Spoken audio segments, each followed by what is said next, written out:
This is the story behind the most incredible series of murders to ever occur in the city of Seattle, Washington. You never read about them in your local newspapers or heard about them on your local radio or television station. Why?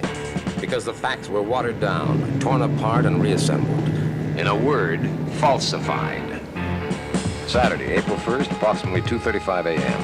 Marissa, one of the three belly dancers at Omar's Tent, a well-known bar in the Pioneer Square area. She was through for the night and on her way to St. James Street, where she could catch the 3 a.m. bus that would take her to her small apartment in the Shoreline Park area. Anxious to get home, she planned to take a shower and go right to bed. She never made it.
A few nights later, in the bar room of the Seattle Press Club, one Tony Vincenzo by name, city editor by profession, bilious grouch by disposition, renewed acquaintance with a dear old comrade of the Fourth Estate. Hi, Charlie. Mr. Vincenzo, how are you? Okay. Good. The usual, Mr. Vincenzo? Yeah.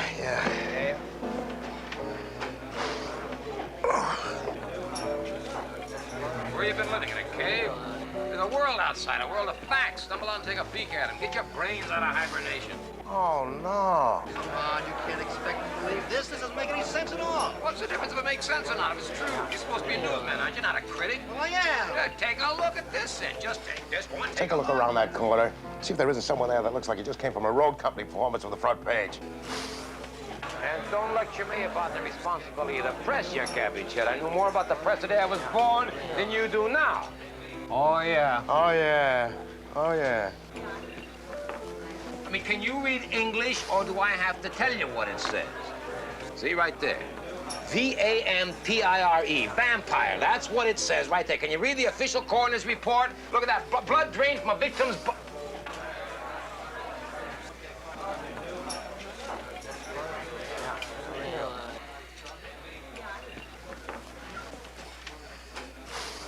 There's nothing wrong with me.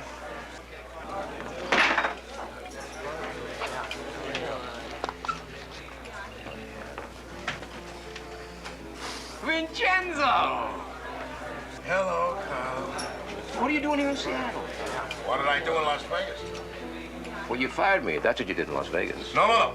I didn't fire you. Well, in that case, then, you can hire me. Right, Vincenzo? Get this straight, Mr. Kolchak. No carnival or hoopla tactics on this paper. This isn't Funtown, USA. This is Seattle. We have standards here. We mind our P's and Q's.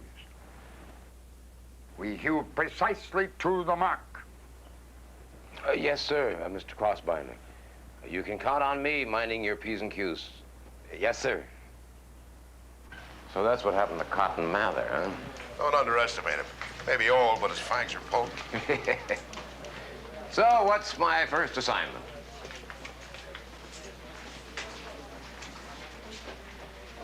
What's the matter? Okay. Murder 1, 3 days ago. A belly dancer named Marissa. She was strangled in an alley. Tuesday, April 4th. First stop police headquarters to introduce myself and see if any later information had come in about the Ethel Parker killing. There was nothing new. No useful leads given by the victim's friends, acquaintances, or family. Standard medical examiner's report. So far, the murder was a one-way street to nowhere. I'd like to take Make an appointment Well, with I'll my make an appointment with the secretary. secretary. You're going to have to make Captain, one. I'd like to make a little question. Hey, Captain, wait a minute. What's the matter? I want to talk to the captain. Second stop, Omar's tent. No leads.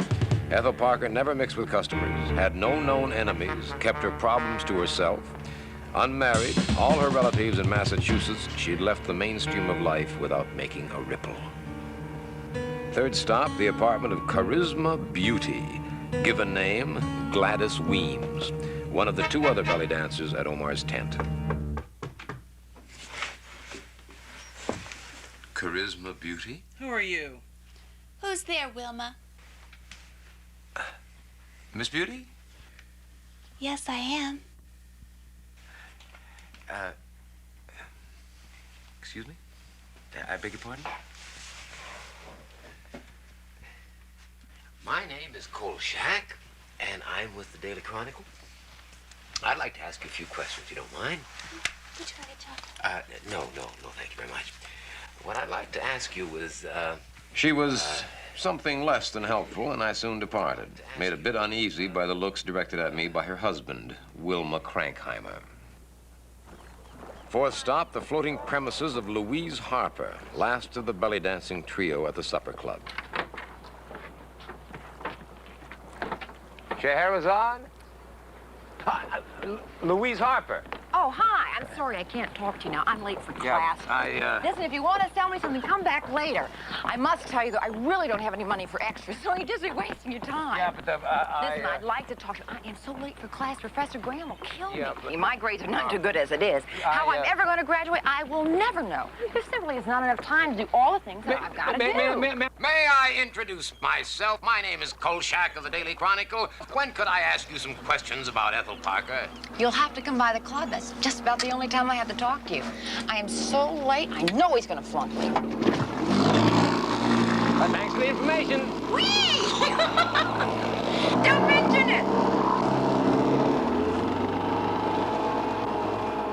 You know there's been a murder, don't you? I also know that Seattle is the Northwest's largest seaport. Men come and go like the tide, and the murderer is probably in Yokohama by now. Bye! She was wrong. He was still in Seattle, working up his list of victims.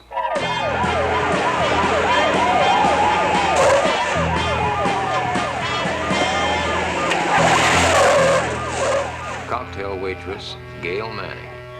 Disposed of sometime after 2 a.m. on the morning of Thursday, April 6th, a block and a half from the first murder. Captain, what do you intend to do about Who this? are you anyway? My name is Kolchak, sir, with the Daily Chronicle. I'd like to ask you a couple of questions on Off this. my back. Just when you get in your car, wait a minute. Listen, Captain, I got a lot of problems I got to take care of. Strangulation, neat and quick. No new elements was all they told us, until the medical examiner's report the next afternoon. In attendance, Captain Roscoe Schubert of the Seattle Police and his staff. Holding forth, Dr. Christopher Webb of the County Medical Examiner's Office. Checking underneath the victim's hairline, we located what appears to be a needle puncture near the base of the skull, from which a small amount of blood was removed. Was there any puncture or loss of blood in Ethel Parker?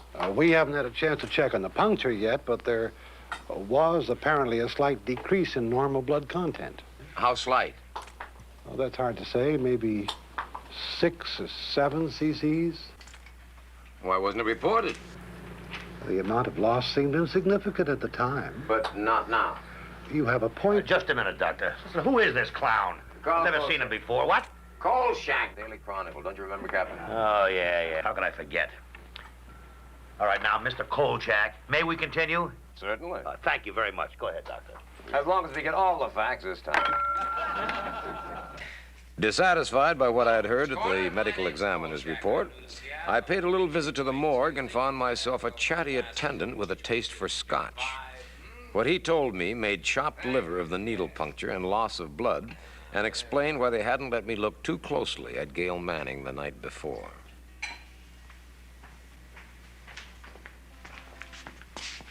Well, no, thank you. No, thank you very much. You go right on ahead, though. And look, right off the top, you know we can't link these two killings unless we know whether Ethel Parker has a needle puncture, too. She has. And that's not all. You know something the medical examiner doesn't? Mm-hmm. What? First, you owe me $10 for a bottle of scotch. What? Yep. Bought for one anecdotal morgue attendant. Okay, keep talking. Hurry up.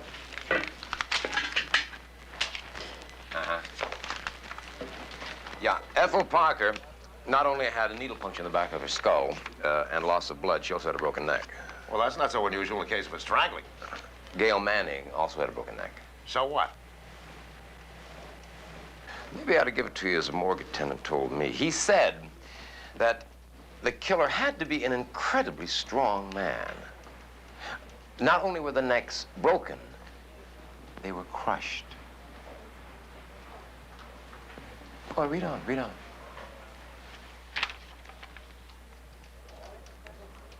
Oh, no, wait a minute! That's what the man said. On the throats of both victims, there was a residue of rotted flesh, as if they had been strangled by a dead man.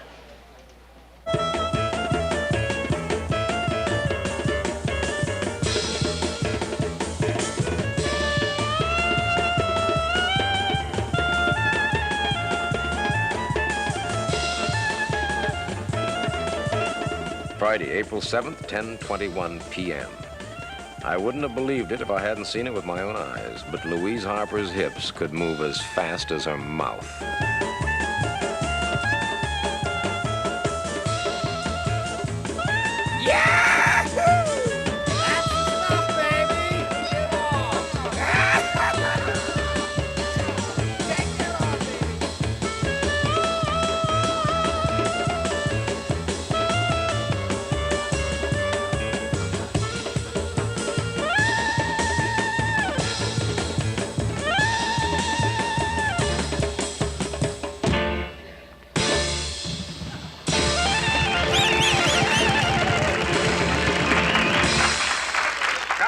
Ladies and gentlemen, Princess of the East. And now, the world-famous Charisma Beauty.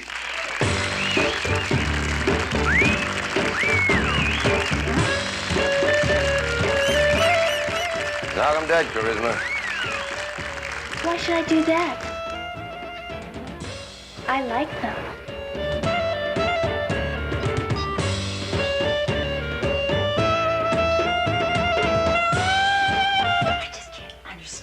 Whoever wrote this is just dumb. Never to graduate with this course. Princess of the East? No. Dimwit of the West. Listen, I just can't talk to you right now. I've got to know algebra. Well, I'm great at figures. Bet you are. Go away. You know, if I could find a way not to eat, I sure could save a lot of time. Yeah, well, let's pick up talking where we left off. I mean, about the guys, thank you, Charlie, yeah, about the guys who come to see you dance, the regulars, you know. You find any strange ones in there, any odd ones, any weirdos? Uh-huh. They're all weird. I mean, they sit there and stare at you with these big glassy eyes. Any of them could be the Strangler for all I know. What's that? Oh, that's the underground tour. What? The underground tour. It goes down underneath Seattle. Oh, you're kidding. Yes, there's ruins underneath the streets here, what they call Old Seattle. Isn't that right, Wilma? Oh, I don't know. Here. Oh, thank you. I just love these sandwiches. I was talking about the underground, wasn't I? Yeah, you were, honey. There was this big fire back in 18-something or other, and for some strange reason I don't know about, they built it all back up, twice as big as it was before. Isn't that right, Wilma? Come on, Gladys. It's almost showtime. Although research was never one of my favorite pastimes, I'd called in the services of one Titus Berry, guardian of the secrets of Seattle buried in the morgue of the Daily Chronicle. Here we go. Thanks. Most welcome. I envy you. You do? Research. That's where the joy lies. Joy. And the fascination. Let the others scurry about gathering their contemporary bits of gossip. This is where the meat is found. Meat? Yes. For instance, no one has yet mentioned the distinct resemblance between this current series of strangulations and another series in the year 1951. Or was it 52? Yeah, how similar? Oh, extremely similar. Really? He wasn't exaggerating. On March 27th, 1952, one Myra Johns was discovered strangled in an alley in the Pioneer Square area. On March 30th, a second strangulation took place in the same area. On April 2nd, a third. April 5th, a fourth. By April 14th, 6 women had been strangled, all of them in that area. The stories intimated that certain, quote, bizarre details, unquote, had been repressed by police officials. I wondered what they were. I hardly think we can say we have the same killer now as in 1952. Read on. Again? Again. Incredibly strong and had the rotted features of a corpse? Those are exact quotes, word for word, from Man of Simon Action in 1952. Oh, you know I can't print this. Why not? If you don't know the answer to that, Kolchak, I don't know. I came to Seattle for some peace and quiet. What do I get? You again and another crazy story. Yeah, well, we'll soon see if it's crazy or not. How, asked the red-eyed editor, knowing that? Because if it is the same killer, he hasn't stopped killing. Sunday, April 9th, 1:42 a.m.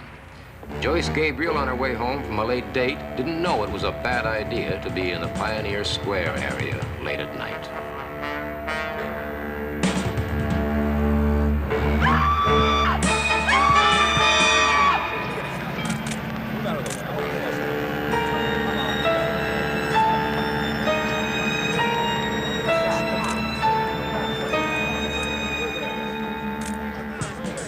Another one.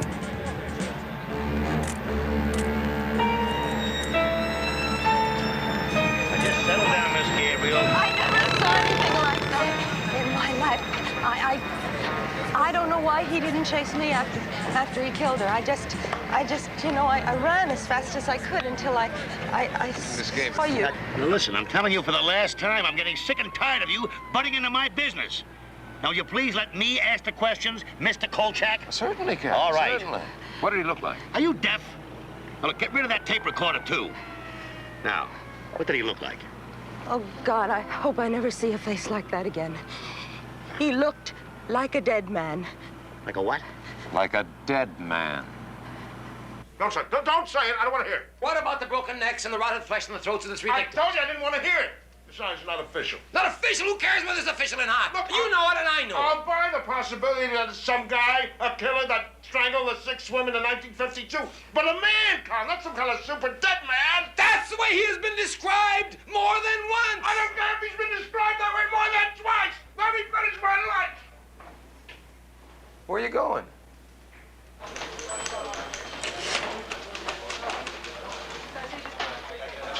There. Oh! An open invitation to the killer. Listen to this. I intend to walk the streets of the Pioneer Square area every night from now on. Just let him try to kill me if he dares.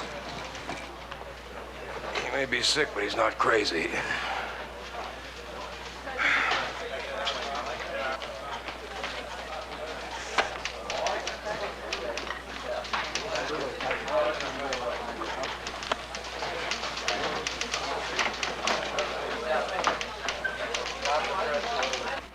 I'm giving you this, Mr. Kolchak, because you had the thoughtfulness to put my name in your story on the 1952 strangulations.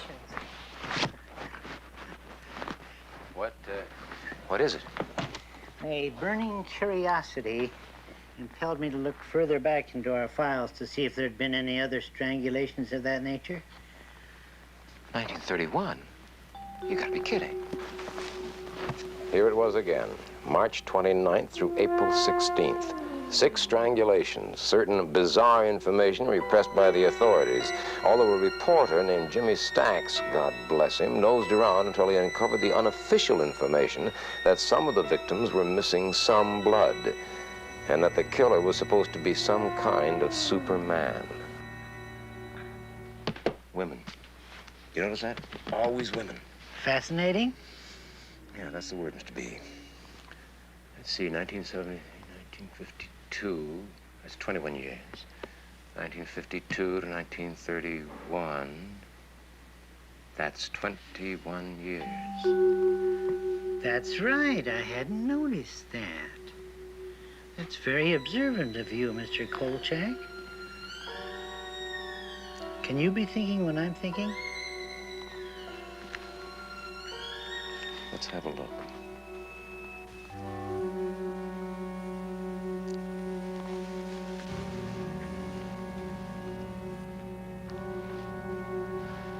Mr. Barry.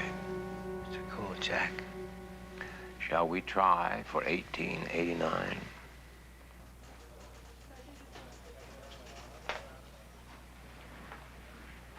I refuse to read it. Just read the first line.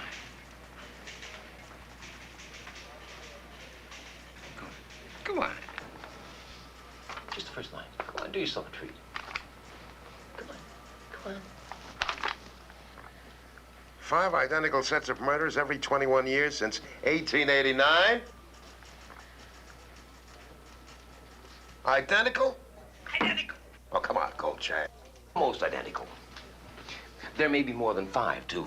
The records stop in 1887, when the Chronicle was founded. I'm going down to Olympia tomorrow and check out the don't state archives. don't rush into that. Wait. Read the 1910 eyewitness description. I'll read it to you here. Oh, it's great. The maniac had the strength of 10 men and the face of a corpse. Cheekbones protruding through the flesh. Isn't that great? Hold it. Just hold it. You really and truly expect me to print that story with a corpse that's been running around, strangling people and crushing their necks for the past 84 years?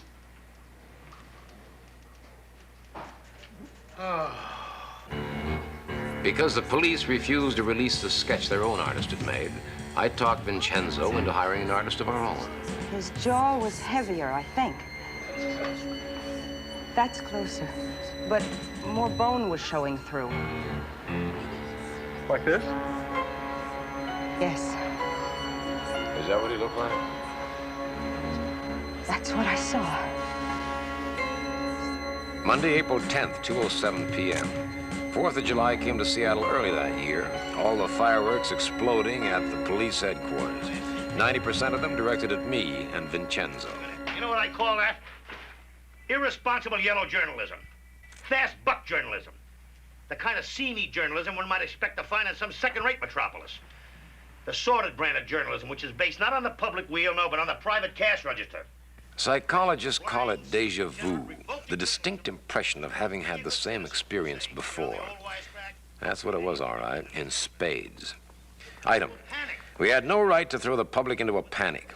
Translation, tourist season was coming up and Seattle couldn't survive without it. Item, we had no evidence to support our statement that there might be a connection between the 5 sets of murders since 1889. Translation, we knew more than we were supposed to. Item, the authorities were going to keep a watchful eye on us, particularly me, from now on. Translation, after a brief hiatus, I had once more taken up permanent residence inside a pressure cooker. Permit me to read you a brief memorandum. Quote, any repetition of this morning's front page assault on the mind and senses will result in the instant dismissal of all responsible persons. Unquote. Signed, God. You're almost right. How can I let this happen to me again? How could I do it? I don't understand. Will you wait a minute? Will you just wait a minute? We wasted a lot of time. We wasted an awful lot of time fighting tooth and nail in Las Vegas about the obvious. There is no such thing as a vampire. That's what everyone kept saying, and the women kept dying. Now, let's not play that stupid game again. Besides, it's a great story. It's a fabricated story full of screwball speculation. Fabricated speculation? What, have you been sitting on your brain? Just give me the facts, Kolchak, or stay away from me. Just the facts. Step number 1 in my fact-finding project took me to the main library, where I spent the rest of the evening checking through their microfilm collection of Seattle's newspapers. The murder trail apparently came to an end in 1889. But I found out something very interesting. As near as I could make it out, every set of murders had taken place over a period of 18 days, which meant that our killer, whoever or whatever he was, only had a week and a day to find his last 3 victims. That night, about 11:45, he reduced the number to 2.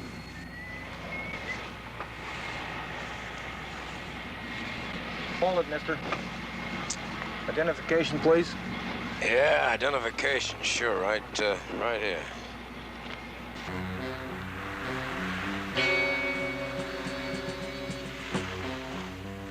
Hey, you! Hold it!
See anyone.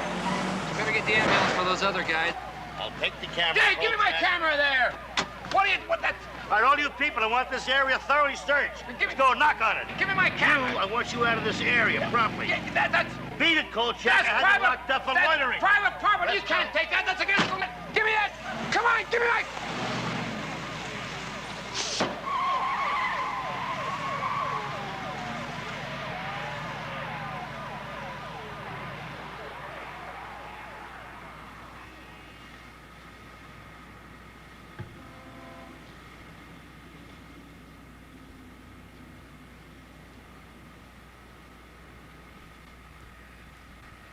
Just Molly and me, and baby makes 3. We're happy in my blue heaven. Mr. Joe Roberts, ladies and gentlemen. Put a big hands on, huh?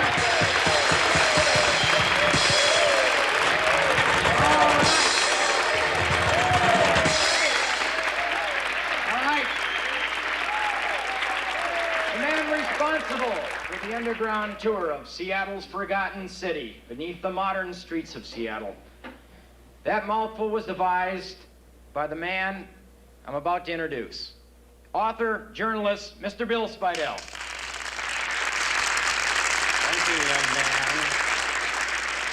Welcome to Seattle's underground tours, folks. Before I go on, I want to tell you about Mother Damnable. After completely striking out on my efforts to get Schubert to return my film of last night's wipeout of the Seattle police, I decided to try another angle. Make room for the underground. I telephoned my belly dancing undergraduate friend and asked her to attend an afternoon tour of the underground with me. As a matter of fact, Confession of a Newsman, Chapter 1. Her being with me had nothing to do with the story. Those kids from Seattle High School spent 5 successive Saturdays, back in the spring of 1965. Cleaning up no less than 10 tons of debris down here so that people like yourselves wouldn't break your necks while walking around. All right, watch your step through here. You gentlemen can help the ladies, huh? Twice a day when the tides came in, the sewer system backed up and came right in with it, flooding every water closet, turning it into a fountain. I'll tell you, kids in those days weren't raised on Dr. Spock. They were raised on the tide table. Hey, watch your step. Let's go this way.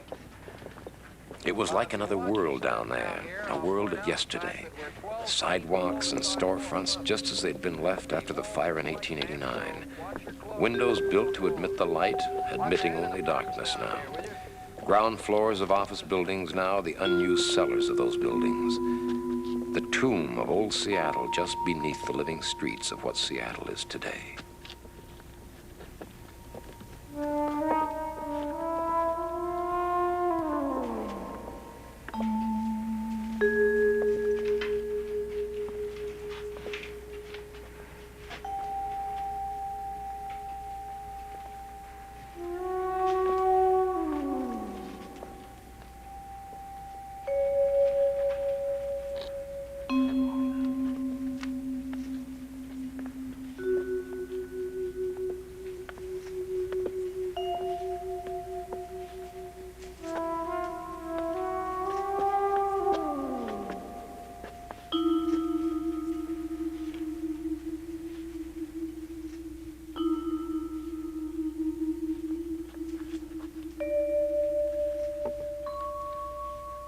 Vintage.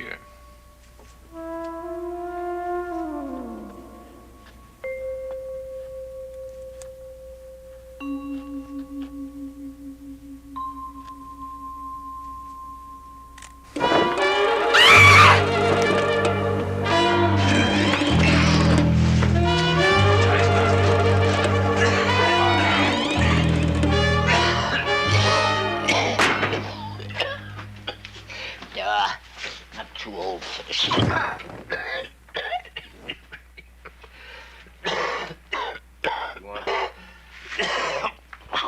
Ham.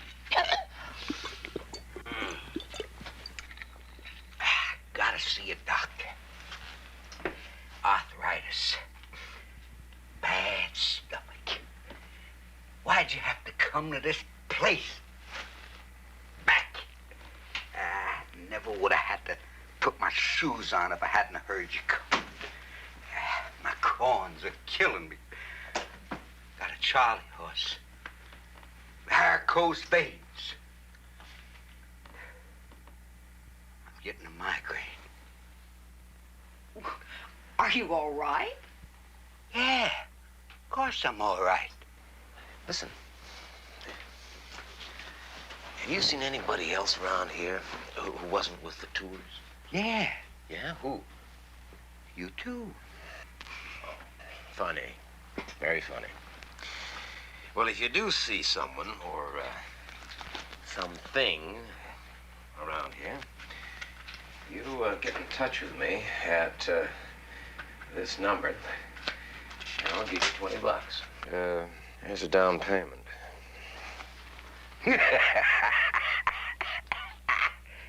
I could live 3 months on that. $5.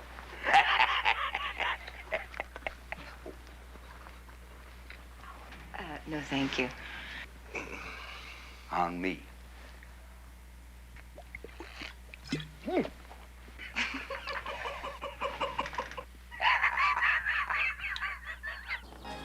Sure was a lovely afternoon. I still don't think it's a good idea for you to be working nights. You know, I've seen this nut in action. Oh, terrific. You're going to pick up my tuition? It's very funny. Very funny. I just don't get it. What does he go between killings? I mean, we didn't find anything down in the underground. No. I don't understand it.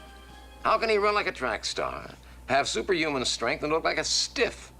Now, what does he do with all that blood? I mean, it's like some kind of recurring nightmare. It's all happened to me before. What are you talking about? Well, last year in Las Vegas, when I was working for Tony Vincenzo, I uncovered a series of murders that turned out to have been committed by a vampire. No, a real vampire. A real out-of-the-coffin-at-night go-for-the-jugular type vampire. You don't believe me? No, well, neither did the cops up there, neither did the FBI, neither did Tony Vincenzo, until finally they had to. Well, as it turned out, however, they put a cap on my story, prevented me from writing about which I had seen with my own eyes by hanging a murder rap over my head. Murder? Yeah.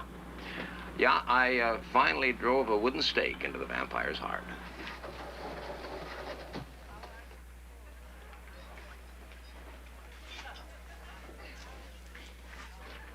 Well, what do you think? What do I think? I think those people will remember this elevator ride for the rest of their lives. Duke, let's go.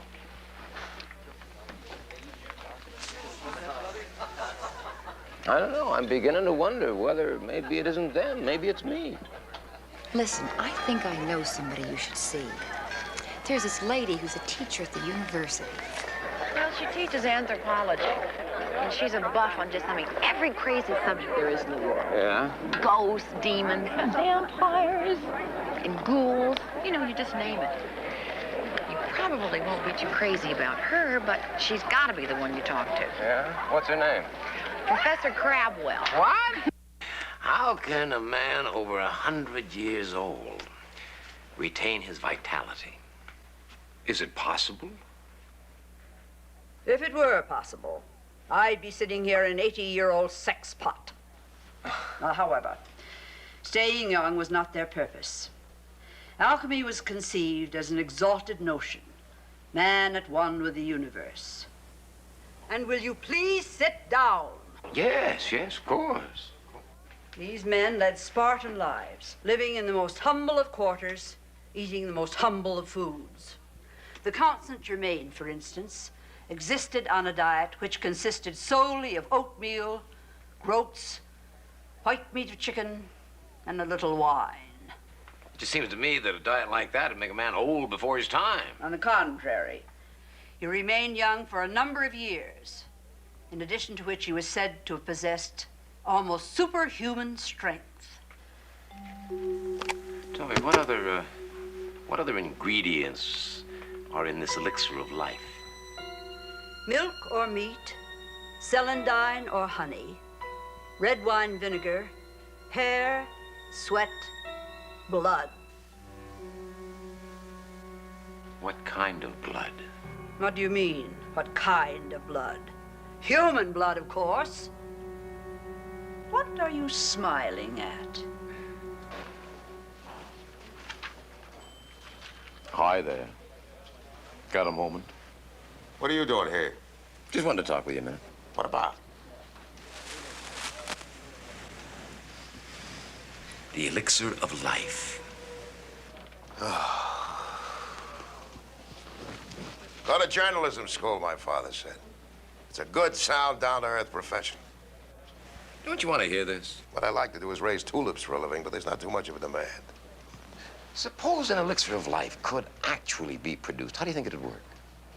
I mean, do you think that one treatment of it would cause everlasting youth? Or do you think that periodic treatments might be required, say... Wait a minute. Don't tell me. Let me guess. Every 21 years? Good guess.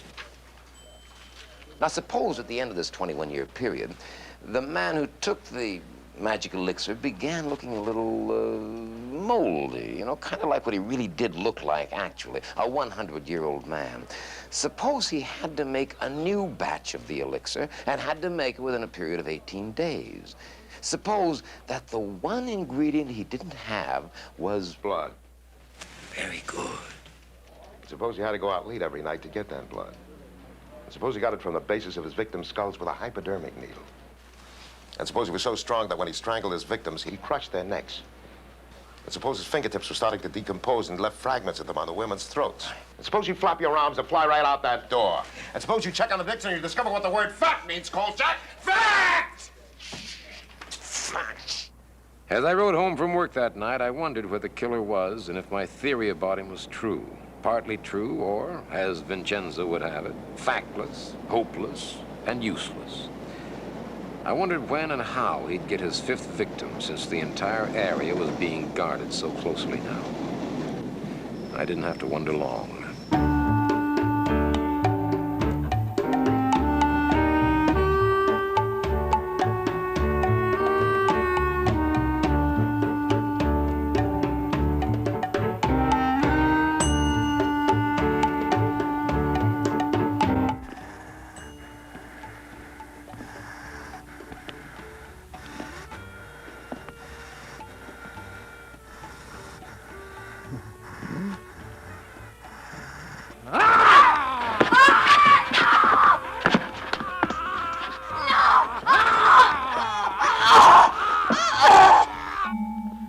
Thursday, April 13th, 1:25 a.m. The dressing room in Omar's tent. Charisma Beauty was plain old Gladys Weems again. Dead, strangled with a broken neck, blood syringed from the base of her skull. Wilma Crankheimer was still in shock. So was Louise Harper. She had found the body after her performance. And I wasn't doing so well myself. Captain, I gotta talk to you about something. Hey, wait a minute, come on! This is very important, Captain! I'm sorry, Captain Schubert is very busy. Yeah, well, I gotta see him. I said you cannot go I'm in going there. in there, sweetheart. What's going on here? I told him you were busy, sir. I've been trying to see you since 1:30 this morning, and I'm not gonna leave until I do. It's all right, Sheila. I'm sorry, sir. It's all right, Sheila. You gotta put police women on the waterfront streets at night. Do I, Mr. Yeah, Kolchak? you do. You got 5 days in which to catch the killer. Otherwise, he's going to disappear. Oh, is he, Mr. Kolchak? Yeah, he is. Every 21 years since 1889, he has killed 6 women in 18 days precisely. Precisely, Mr. Kolchak? Precisely. Well, no doubt we lack your eagle-eyed perception, but somehow we fail to see the exact, precise pattern you keep babbling about. Now, in 1889, there was no evidence that the murders were committed over an 18-day period, or for that matter, that they were even related. You check? Yes, we do a little research, too, sometimes. Now, to continue. In 1910, there was blood loss reported in only 3 of the victims. Yeah, what about the description The of the... description of the murder was made by a mental defective in his cups, and... What about the 1952 descriptions? Were those made by a mental defective in his cups? He was a bank president! In 1952, there were 8 murders committed during an 18-day period. And what does that do to your theory? 2 of them by stabbing, which invalidates... And after the 6th strangulation, an eyewitness described the murderer as being, quote, rather handsome, unquote. Oh, you mean you missed that? Well, well, the witness obviously made a mistake. I mean, he had to. Did he, huh? Yeah. Tell me something, then. If it's the same killer, why no signs of rotted flesh on the throat of last night's victim? And one last question. Why am I wasting my time on you? Facts obviously mean nothing to you at all. There is one last fact, Captain. By next Tuesday, that killer's gonna disappear for 21 years. And the way your police have got the Pioneer Square area bottled up, he isn't even gonna show his face. Which face is that, huh? The rotted one of your so-called super killer your newspaper saw fit to print? So-called? I saw that so-called super killer wipe up the streets with your so-called police force. I had pictures to prove it that you wouldn't let me print.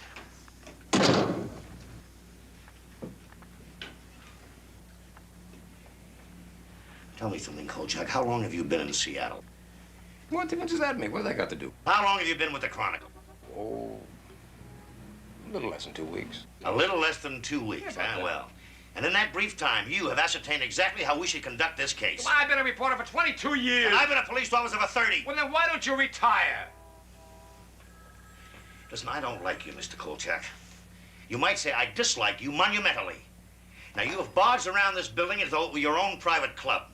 You've interfered with police officers while they were trying to perform their duty. You've strewn the streets of Seattle with your journalistic garbage. You've stepped on toes, muscled in, pushed, usurped, and generally conducted yourself with all the aplomb of a one-man Gestapo. Gestapo? Yes, Gestapo. Now, listen. If I see or hear from you again for quite some time, I promise you I'll personally have you thrown in jail and get your arm off my clock.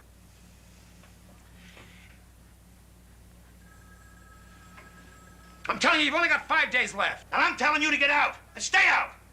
Cease, mister. Cease, desist, and vanish, or else. At least search the underground. The killer's down there. That's where he isn't.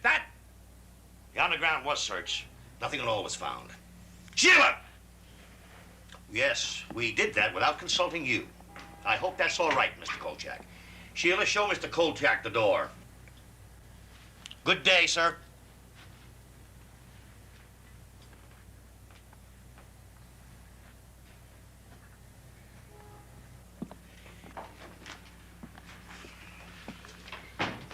Oh, get him yet. Coming, Mother.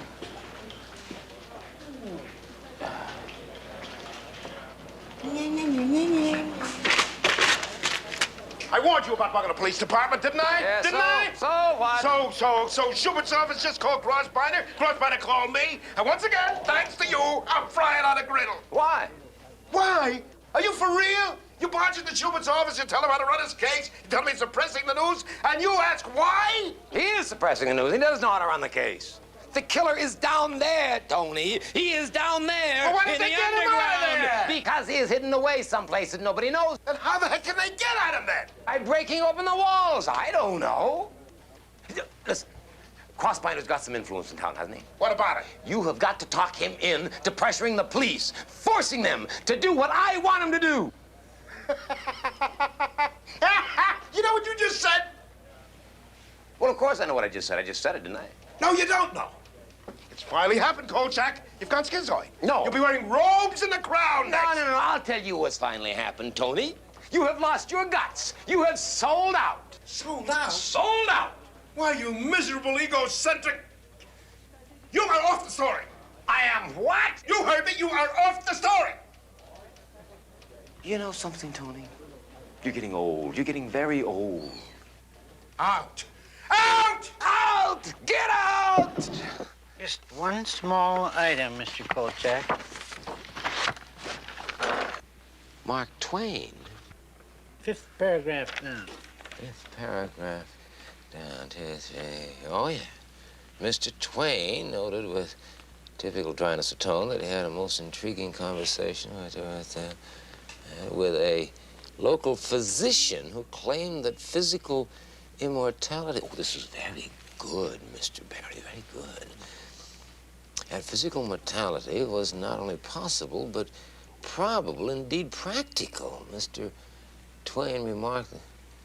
Yes, the physician's name is Dr. Richard Malcolm.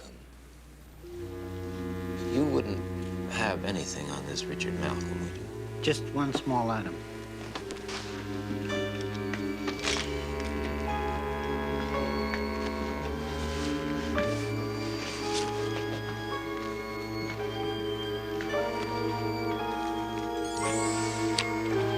Dr. Richard Malcolm was a member of the original staff of the West Side Mercy Hospital when it opened in 1882. There's the original story and photograph. The Civil War? He was a surgeon in the Union Army. Is this hospital still standing? Oh, I don't believe so, Mr. Kolchak. I think there's a clinic there now. I took a fast trip to the clinic, hoping they might have the record files from Westside Mercy Hospital stashed away in their cellar somewhere. I asked Mr. Barry to keep checking his own records while I was gone and find out what else he could about Dr. Richard Malcolm. I never had to search the cellar for those records. I found my answer just inside the lobby door.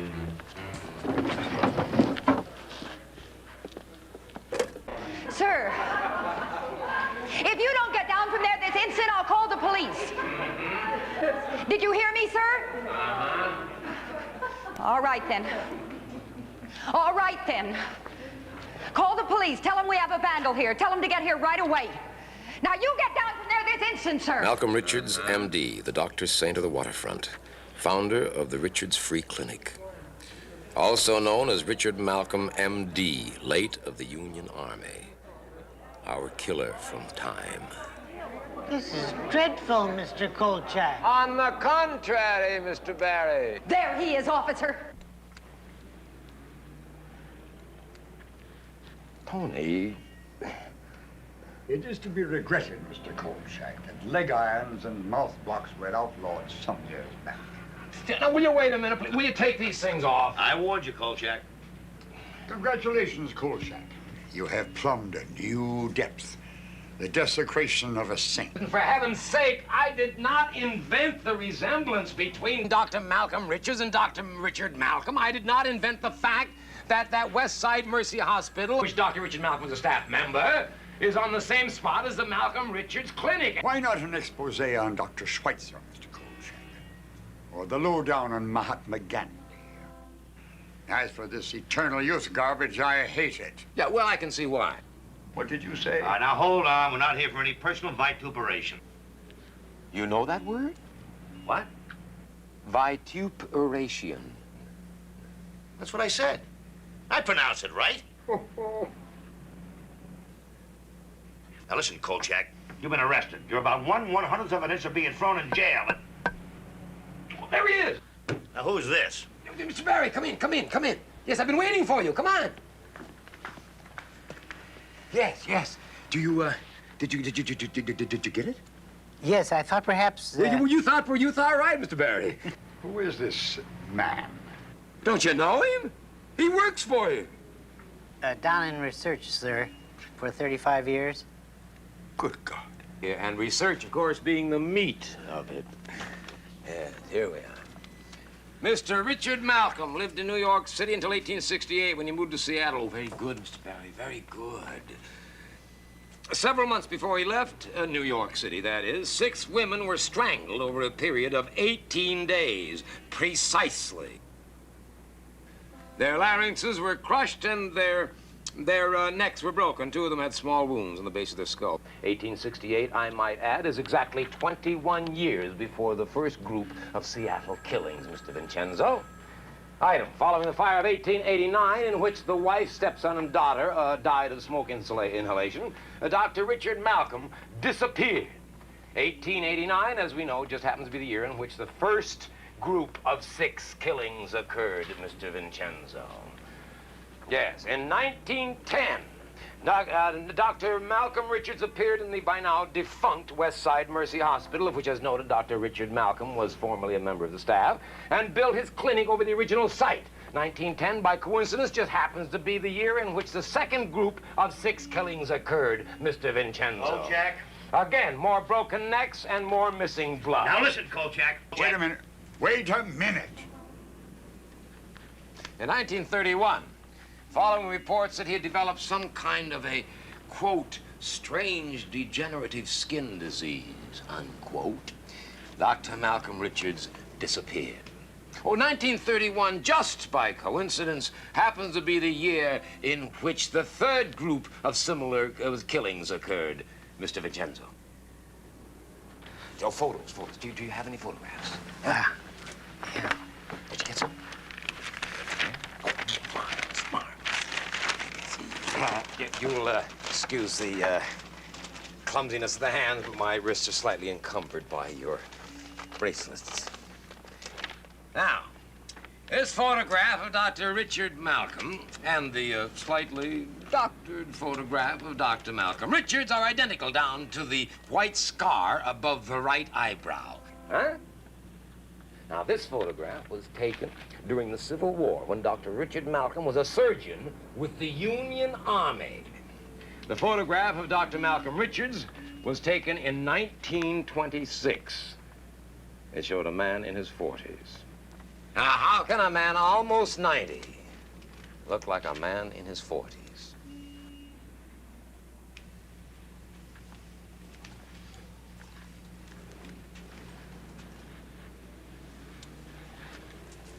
Facts, gentlemen. Facts. Well? Yes. Well? You shut up. Well... Fascinating. All right, what are we supposed to do now? Congratulate you? Find him, mister. Go down underground and search for him. You haven't searched enough. And put some policewomen in the area. Lure him out of his lair. And, Mr. Publisher, you might consider printing the stories. They are news, sir. Not hearsay. They are news. That will be enough, Mr. Kolchak.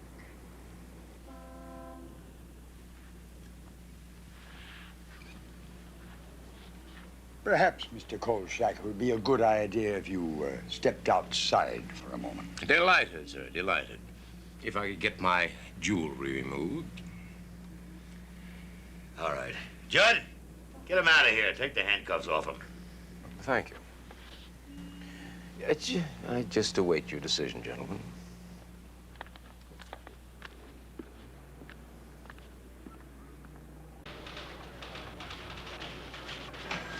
Yes, sir. Well, me, Mr. Crossbinder. It'll be done. You can depend on it. Come on, Judd.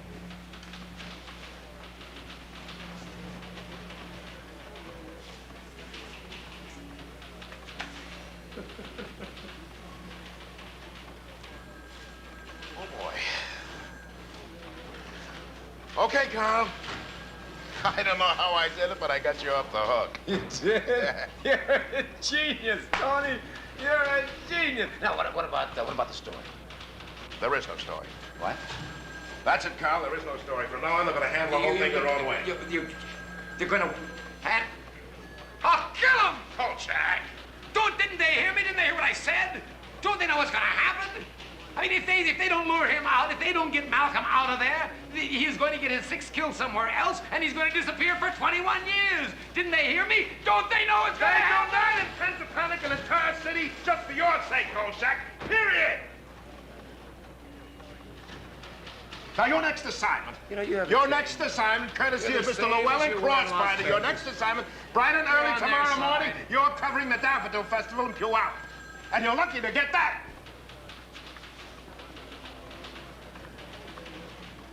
Puyallup. It was with deep regret that I chose to forego the joys of daffodils in Puyallup, but I had other plans. Saturday, April 15th, 2 a.m. We started out. One belly dancing undergraduate and one reporter who, despite his air of spit-in-their-eye confidence, hoped to heavens he wasn't hastening said undergraduate to her doom. It didn't help my conscience any that Louise Harper had agreed immediately to help me, angered as she was by the death of both her co-performers.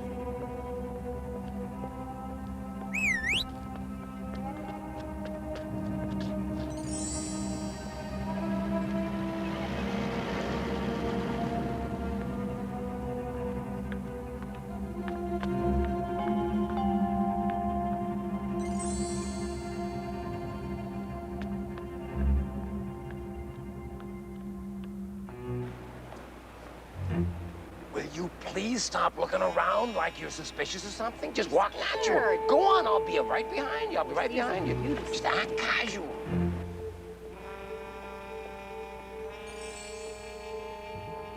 The first 3 nights passed without any particular incident. Most of the time was spent trying to duck the police. On the 4th night, things began to happen.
Not look back.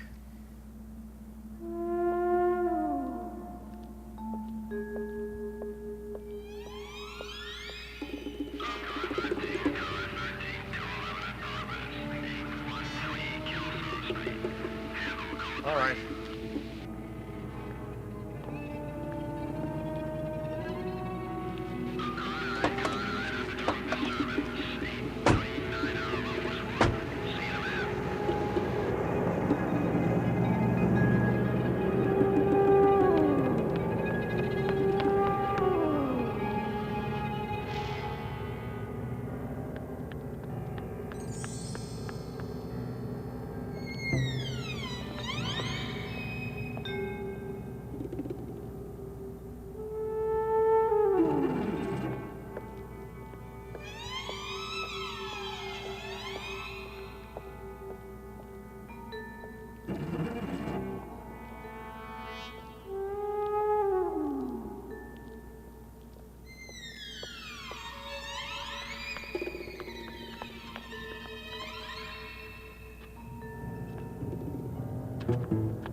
Okay, Kolchak, the party's over. Get in the car. John, what are you doing down Go, here? Frank. Why don't you leave me alone You're on my under way? arrest. Get in the car. Let's go. Get your hands off me. Get your... Don't push. Don't Shut up. push. Don't...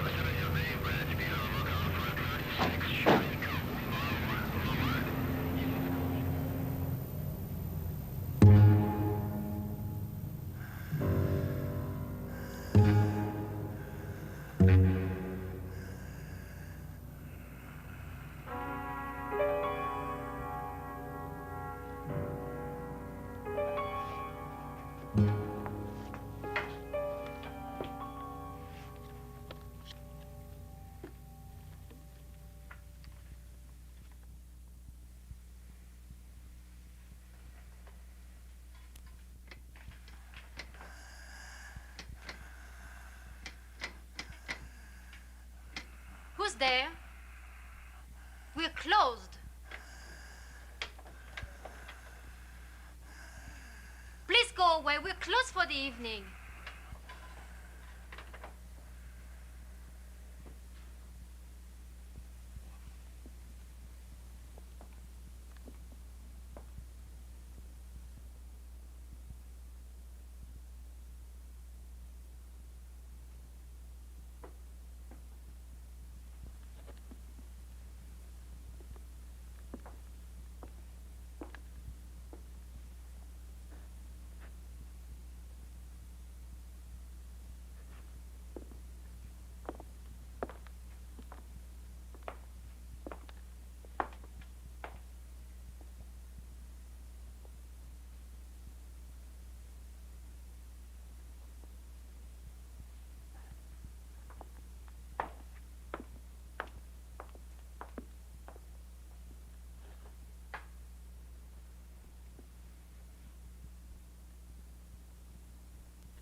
April 19th, 3 a.m. The police station was a circus of activity, a three-ring madhouse of reaction to the sixth kill. Even Captain Schubert seemed to know they'd had it now. That saving a miracle, their prey had gone to earth again and wasn't going to show his corpse-like face for another 21 years. A certain reporter being bailed out knew it, too. Knew it and was fit to be tied by it. Hey, Schubert, okay? Kolchak. Okay, Schubert? I told him, the idiot. Kolchak. I told him, but would he listen? No, he didn't listen, no. I've been a policeman for 37 years and an idiot for twice that long. Kolchak, you were supposed to be in Puyallup with the daffodils. Where? Kolchak, I'd like to leave you here forever. I'd like to see they lock you up in a jail cell for 1,000,000 years. And if you don't shut your mouth, Vincenzo, what's the matter with you? You ought to see a doctor, you know. I'm serious. You sound terrible. It's awful. What have you done to that poor man? I have never seen anyone so close to total stark insanity before. Just disappears. We had him cornered in the alleys behind the Richards Clinic, and he disappears. Just...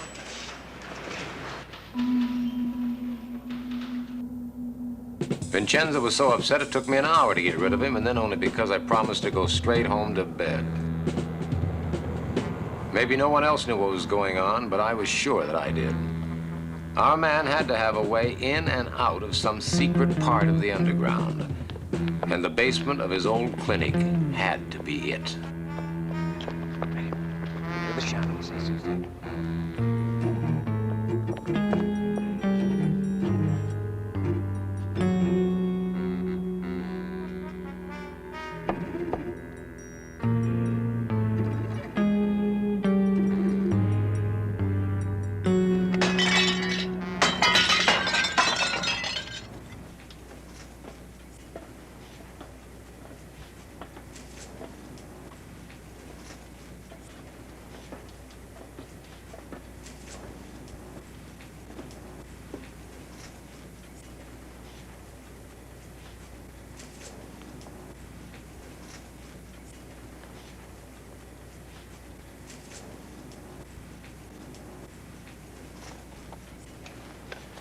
You're not going to go down there. You stay here.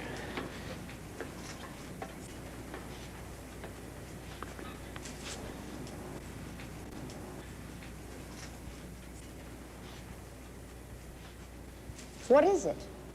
Looks like a big air shaft down here. Where does it go? All over. I'm gonna check it out.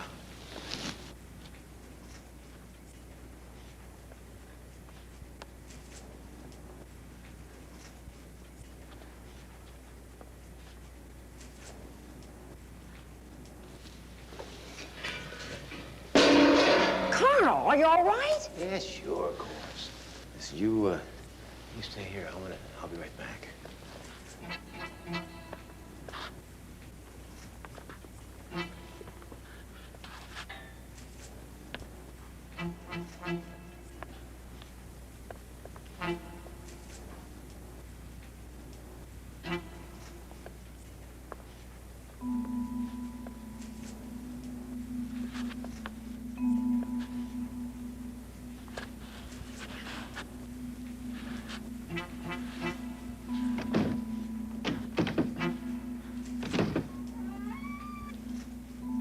Just when I thought I'd finally struck out, I found it.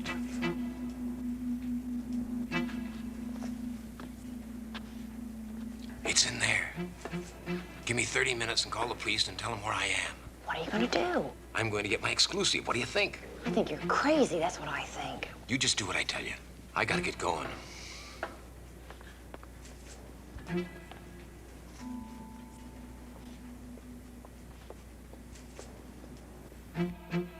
Here it was, the hidden city beneath Seattle's underground. I was descending to the world of yesterday, the world of the 19th century, of bustle pads and high crown hats and Queen Victoria.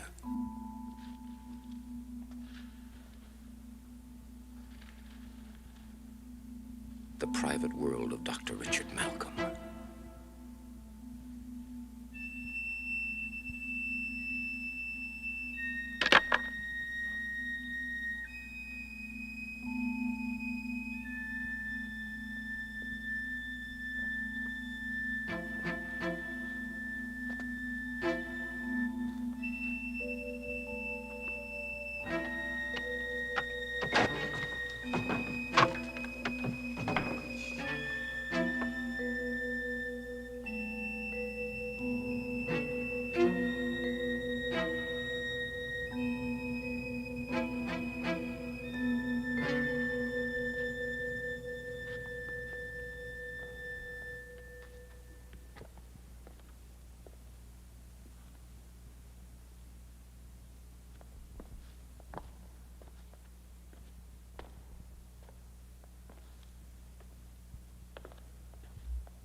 Hal Kolchak, a Daily Chronicle.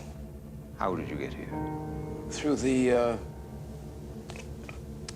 cellar of your clinic. Clinic? I have no clinic. Why do you say that? But you are. You are Dr. Richard Malcolm.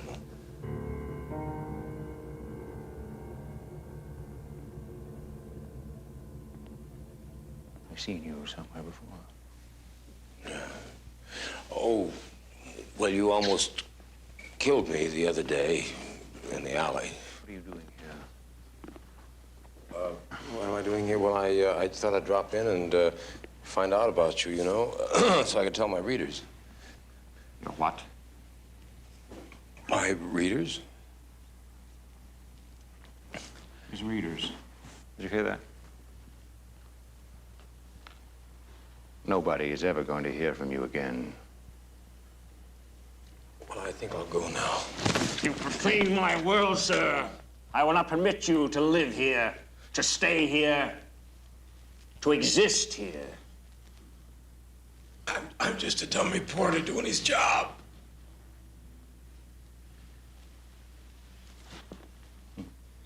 You grovel nicely, Mr. Kolchak, sir.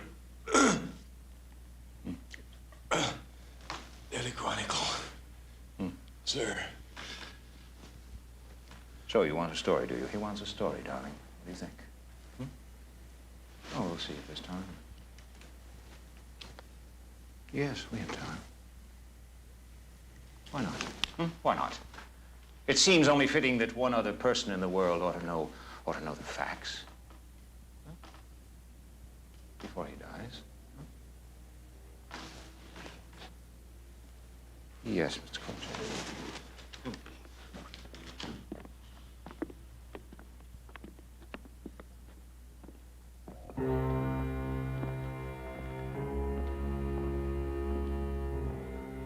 I'll not bore you with the details of how I evolved my formula. Suffice it to say that the additive which ultimately made it work for me was the blood of women, removed from their brains in the 7 seconds following their death. I found that 6 were required to supply the quantity of blood that was needed for the 18-day period in which the elixir was prepared and consumed.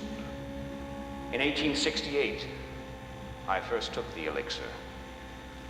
Then, believing that my immortality was assured, I decided to perfect and refine the formula in the hopes of bestowing its benefits on mankind. No longer circumscribed by time and death, what wonders on this earth could men not then achieve? Yes. And then, in 1889, my world collapsed. Yes, 1889.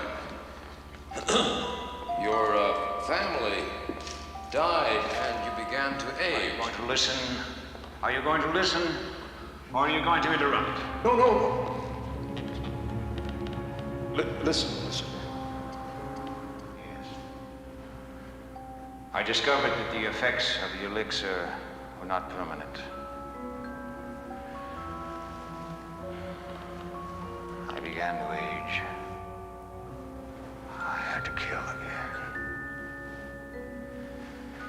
Restore myself. That's why you look the way you do now, isn't it? Yes. Stage by stage, in 18 days. That's the way the elixir works. Yes. And then I shall have 21 more years to make its effects permanent. 21 more years? That's all you're ever going to have, isn't it?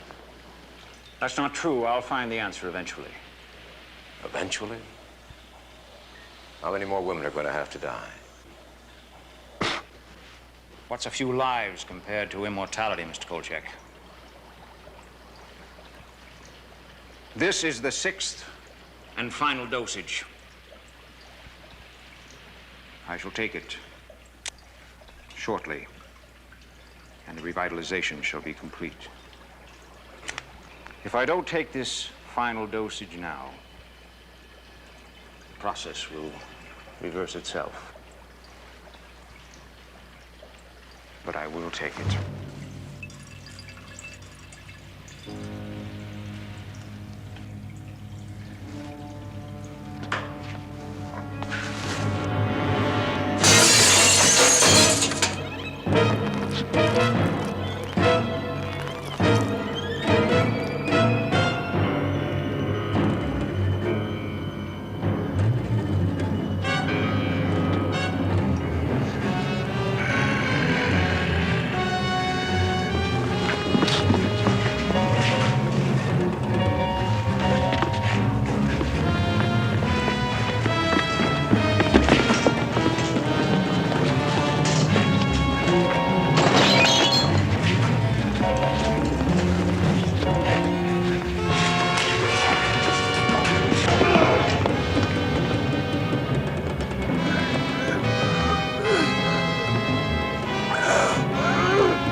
Hey, buddy boy.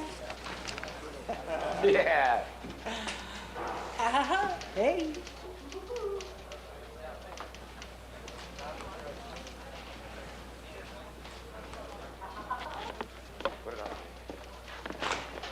Vincenzo! What kind of a dirty, rotten, stinking deal is this? All right, now hold it now, Carl. Hold it. Don't call me! I've heard of yellow-livered sellouts before, but this I don't believe. Now, wait a minute, What is this Kolchak? identity unknown garbage? Where is my story? You want your story? Yeah. All right. I'll give you your story. All 20 copies. What do you mean 20 copies? That's all that came off the press before Crossbinder stopped them. What are you looking so surprised about? I'm the dummy. I actually thought they'd print all that. Well, why didn't you print it? I mean, you're the managing editor. Why didn't you print it? What's wrong with you? You actually think there's any difference between this town and Vegas?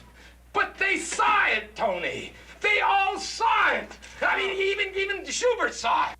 Carl, no one in Seattle's going to admit that a dead man's roaming around that city killing people since 1889, but I was stupid enough to think that they would.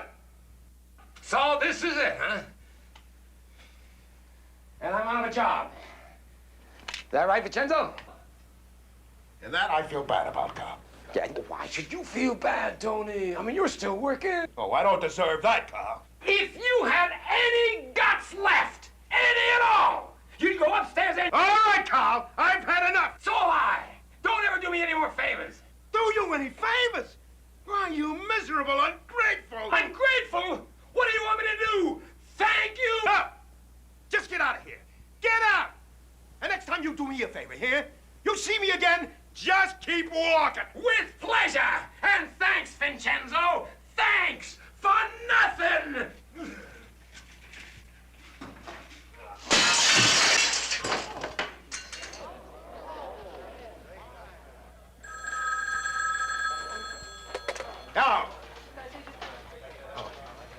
Yes, sir. Yes, Mr. Crossbinder. Right. I'll be right up.